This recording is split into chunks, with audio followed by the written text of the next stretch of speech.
So here we have a prime minister whose houses disappear after he announces them and promises disappear after he makes them.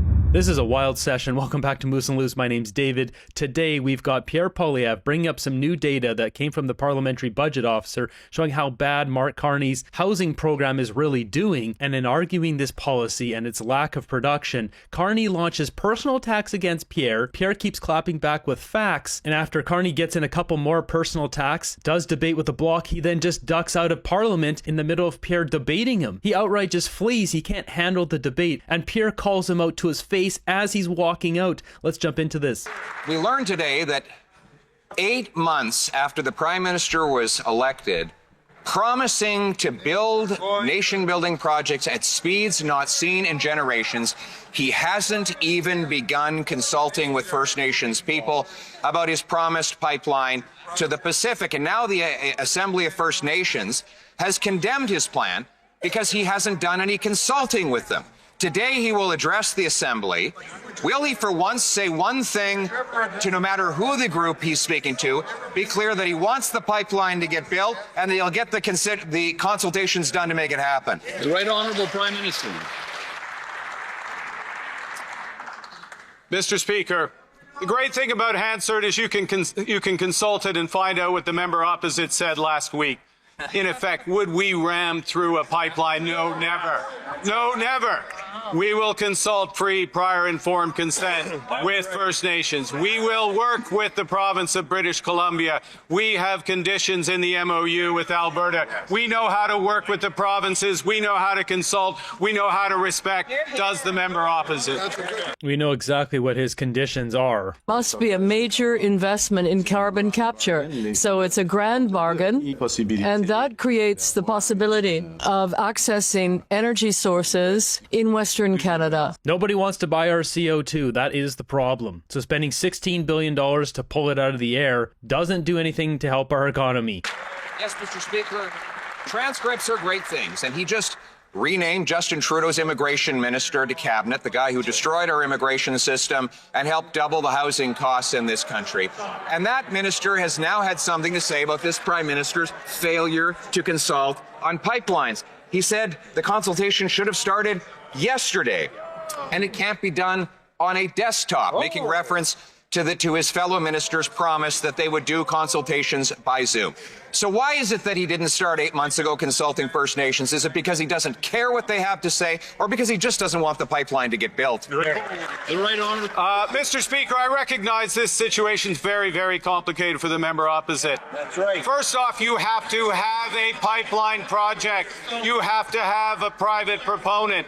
In order for that to happen, we had to create the conditions precedent. We have now done that because we talked to the provinces. We worked with the provinces. Mr. Speaker, in the Building Canada Act, which was passed before the member opposite returned to this House, we set out the consultation process for nation-building projects. He's so condescending and arrogant, his giant ego. I don't know what he's thinking here. Canadians don't like someone who's egotistical and full of themselves. Him constantly taking shots at Pierre like that just makes him look like a jerk. So he's broken his promise to get big projects built, and now we learn that he has broken his promise to get houses built. He promised during the election he would double home building to 500,000 units per year. Today, the Parliamentary Budget Officer revealed that his brand new bureaucracy will only build 5,000 homes per year.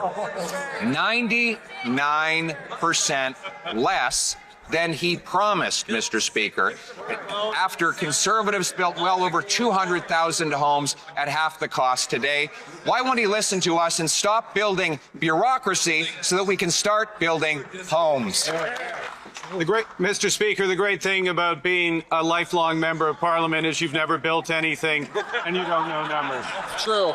This guy here, look, is Duper's delight. More personal attacks. Tim Hodgson, this rat, is absolutely loving this too. These guys have proven themselves to be elitist, arrogant jerks. Are they laughing about Algoma Steel laying off 1,000 workers? We got Jasmine posting this, which I thought dovetailed perfectly with what I showed with Algoma Steel, the connections and ties with Brookfield yesterday, in a Globe and Mail article published August 30th, 2024. for Algoma Steel highlights the massive job losses coming as they move towards green steel. So they moved over to an electric arc furnace, which I believe is completing right now or has just completed, and that's using electricity with this deal between Algoma and Prince Wind LP. Prince Wind is owned by Brookfield. Jasmine points out here, of course, tariffs took away their largest customer. And let's not pretend this all falls on Trump. Mark Carney's been lying about the jobs the green transition will create. The impact is the opposite in some of our largest sectors. It's driving jobs out of the economy. With 1,000 people laid off, I wonder how many of those liberals who voted for Mark Carney want their vote back now. And you go.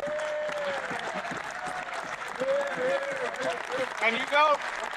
Look at this. They're standing because he personally insulted Pierre Poilievre. This is our prime minister. And these guys attacking Donald Trump's character. Sometimes Donald Trump gets pretty nasty and snippy with reporters or with interviewers or with anyone. How is this any different?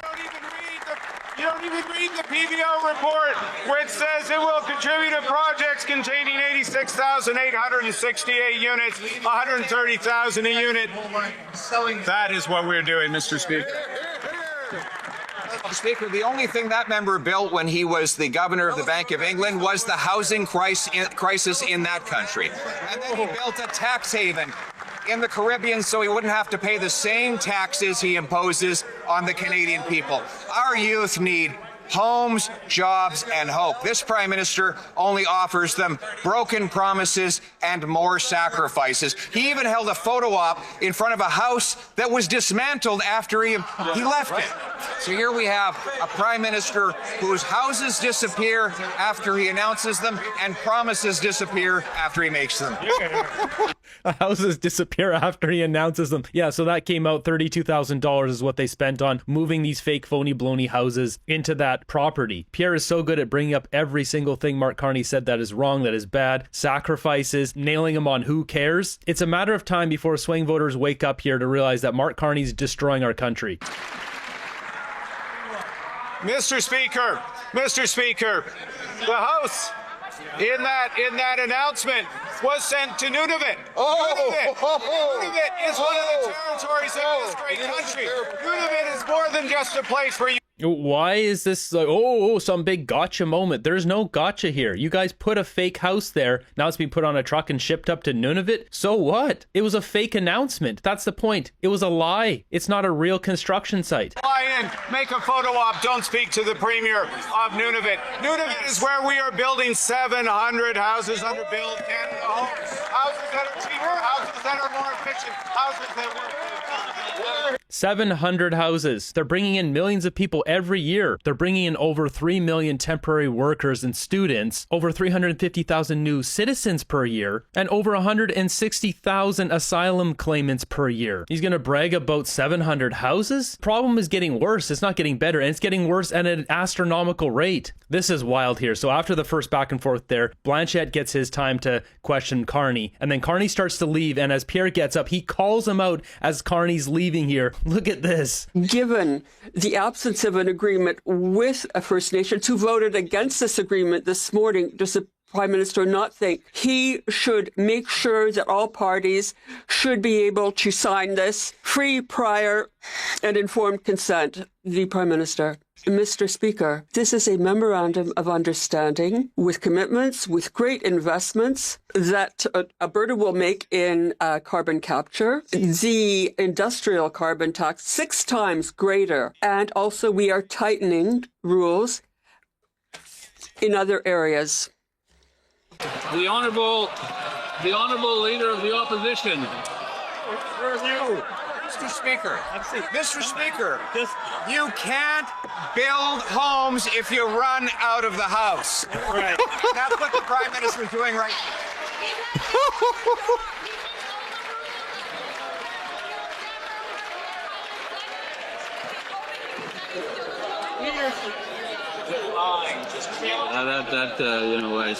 Wow, this is pandemonium. Mark Carney running away from Pierre Poilievre again. This is such a bad look. He's such a weak leader. He can't even handle debating him. The honourable leader of the opposition knows that That is very close to the line, and No, what's close to the line is the Prime Minister not answering questions. If he can't answer them, he should be thrown out of office immediately. We've had enough of weak leadership. We have losers running our country. Mark Carney's a complete loser. He's running a grift to enrich himself. Justin Trudeau got away with so much, he's not even being investigated. Like, what the heck's going on in our country here? Mr. Speaker, it's very sad the Prime Minister does not want to debate how we get homes for our youth. Our young people deserve homes, jobs, and hope. He was feeling very cocky a few minutes ago until he worried that I might present him with the facts. That the parliamentary budget officer revealed today that his new housing bureaucracy will build only 5,000 homes per year, which is barely 1% of the 500,000 homes that he promised during the election. Construction is falling off the cliff. Why won't the Prime Minister stand in this House and debate it?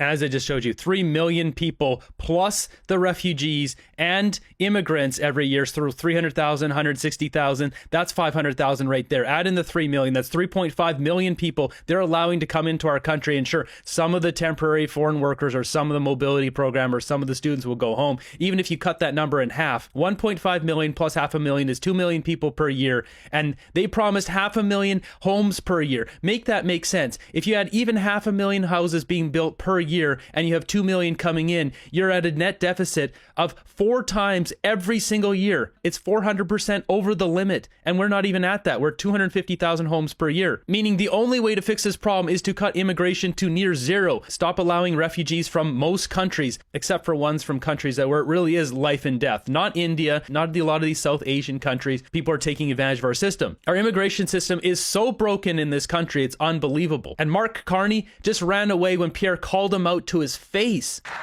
Mr. Speaker, for the record, the Prime Minister is doing his job, and now he's off to speak with the Assembly of First Nations, doing the job of the Prime Minister. Oh, yeah, right. This is so weak. Not standing in this House doing quippy quips for Twitter. Wow, so McKinnon basically just said that whippy drips for Twitter or whatever he just said? Doing quippy quips for Twitter. Is that what the House is? Debating in the House is just Twitter clips and is nothing serious? Is that what he just admitted, that these House of Commons sessions are not serious, so the Prime Minister doesn't need to be there? That's essentially what he just said. Mr. Speaker, the Prime Minister is doing his job and off to give an address and consult with the Assembly of First Nations, not doing quippy quips for Twitter with the Leader of the Opposition, which I know he would very much like to do, as he... Quippy quips. I don't even know what that means, but if he can't debate Pierre on major issues in Canada, he should not be Prime Minister, period. Likes to obstruct, obfuscate, and as he's shown earlier in question period, not have a single handle on a single fact about a single indicator about life in this country. Let's speak about indicators then.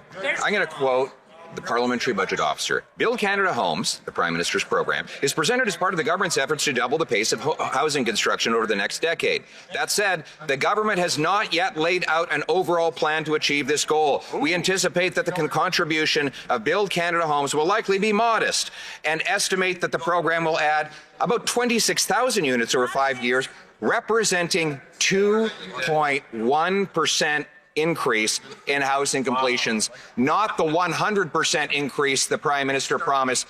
Was this just another bait and switch? Thank you, Mr. Speaker. Well, if the member opposite took the time to actually read the report, he would discover that the Parliamentary Budget Officer stated this will build 86,000 homes, affordable homes across Canada. This is the initial investment. I know it's hard for the Conservatives to understand. We're going in... This is unbelievable. This kind of gaslighting. These guys have been in power for 10 years and things have gotten so bad. The housing situation is atrocious and they have the audacity to insult the Conservatives' intelligence, insult Canadians' intelligence. And Mark Carney launches personal attacks at Pierre Poilievre and then ducks out after the segment with the Bloc, knowing full well that Pierre wouldn't be able to clap back. This is weak leadership. These guys are all losers. This is here. The initial phase is $13 billion, which they voted against in the budget. They're doing nothing to build homes, which matches the opposition leader's record in the past of 6 homes. So That minister was literally the mayor of the city that became the most expensive housing market in all of North America. More expensive than New York, Los Angeles, Chicago. And now he brags that not only will they only build about 2% of the homes that they promised during the election, but they're spending $13 billion to do it, Mr. Speaker. Failing is bad. Failing expensively is even worse. So rather than having the costly mayor stand up and answer for him, will the Prime Minister have the courage to answer for himself? Where are the homes he promised? Carney's getting slaughtered here. I mean, those facts are damning. There's no doubt about it. This whole line of questioning here and grilling is going to bring more swing voters, but it's also going to bring more youth to vote for the Conservatives because the youth are getting completely screwed in our country. Take the city of Thunder Bay, who just last night, through their council, approved a motion to free up surplus city land for 1,400 homes, facilitated by the Housing Accelerator. 1,400 homes, as I showed you, 2.5, 3 million. Let's break that down by day. Going with the estimate of, say, half the mobility and temporary foreign workers and students go home. So 1.5 million plus new immigrants, 350,000 plus refugees. We're at 2 million people divided by 365 is 5,480 people per day. And they brag about 1,400 homes. That's not even a few hours of people coming into our country. 5,480 people. Are we building 5,500 houses per day? No. Not even close. With 250,000 homes being built per year, that's 46 days until the entire stock is gone. And all the rest is forcing our system to burst at the seams for essentially 10 and a half months, straining Canada's healthcare, schools, and housing. This is not like we're a few people over. 10 and a half months, more extra people than we can handle per year. Mr. Speaker, that's the work of a government who's behind communities, who's behind people. Just liars. Every day they lie. Speaker, I want to thank the member for pointing out that we have voted against every single program that doubled housing costs in Canada. That's right. This Prime Minister created the biggest housing crisis in the G7 when he was the Bank of England governor. And now he's come here to adopt the same Trudeau-era policies of building bureaucracies rather than building homes. He promised this was all going to change, that the latest bureaucracy would change everything. But today, the parliamentary budget officer proved that he'll only build 2% of what he promised. Why does this Prime Minister block homes and break promises? Thank you, Mr. Speaker. Well, it's rich for the Leader of the Opposition to speak about this. As we all know, and when he was Housing Minister and I was the Mayor of Vancouver, he built 6 homes as a Housing Minister. This guy, what is he trying to do with this line of questioning? Little duck face here. He was the Mayor of Vancouver, which has the worst housing in Canada, in North America, as Pierre pointed out. It's a deplorable record. And it's deplorable that the members opposite won't support a budget that has $13 billion for affordable housing. Prager's record is deplorable. I lived in Vancouver when it went from those years where it was affordable to it wasn't. And it wasn't that long, 6-7 years, and it was a complete crap show. We'll build 86,000 affordable homes. You won't vote for that. You won't support affordable housing, and that matches your historical record.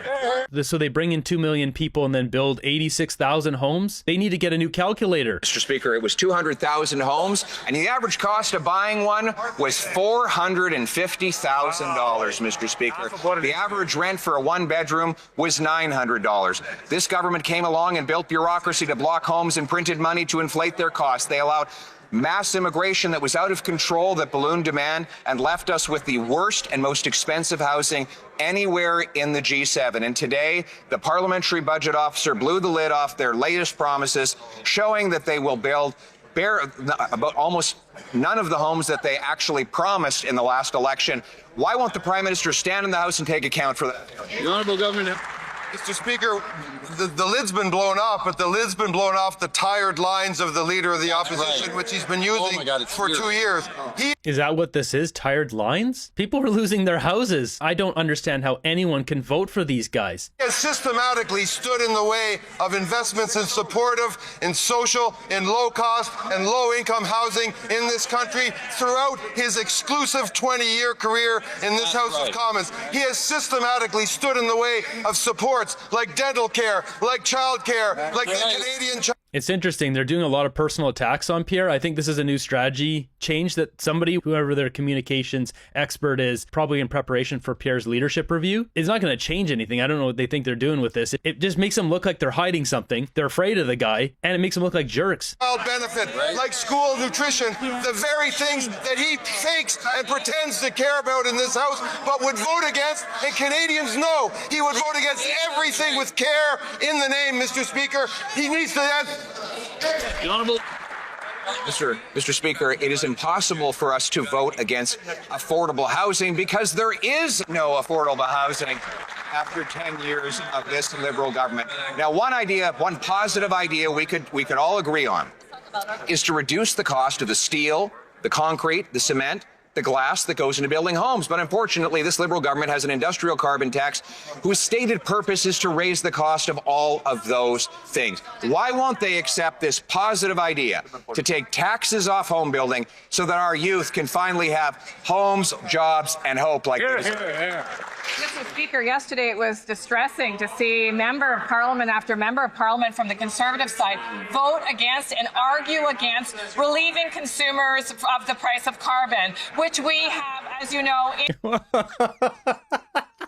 You can't make this stuff up. First, they say the carbon tax is an affordability measure. Now they're relieving us from this burden of the carbon tax. Which one is it? Mr. Speaker, the industrial carbon tax is not just a tax on homes, it's a tax on food. When you tax the steel that goes into farm equipment and the fertilizer that is necessary to grow food, when you tax the food processor, you tax the food.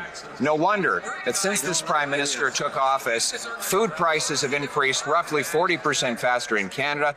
This is really wild that they're trying to silence him. He talks about industrial carbon tax and all the Liberals start getting loud, trying to silence his speech here. They have in the United States. Canadians deserve affordable, nutritious, delicious food on their plate. Will the Prime Minister stand up now and agree to get rid of the industrial carbon tax so that Canadians can afford to eat? Yeah. The Honourable Governor. Here we go again, Mr. Speaker. Here we go again with the imaginary taxes. And as my colleague just said, when presented with imaginary taxes, it is literally in the name, industrial carbon tax. This is a real tax that exists on industry. What is he even talking about? The opportunity to vote for a tax cut for every single income taxpayer in this country, they say no. When they get a chance to vote to cut the GST, to remove it on the GST for first-time home buyers, they say no. When they get the chance to vote for the removal of the consumer carbon tax, what do the Conservatives say? No, Mr. Speaker. When the time comes to vote to give Canadians a break, what do the Conservatives say? This has become a complete clown show. The Liberals are a bunch of liars. They've always been liars and they will always be liars.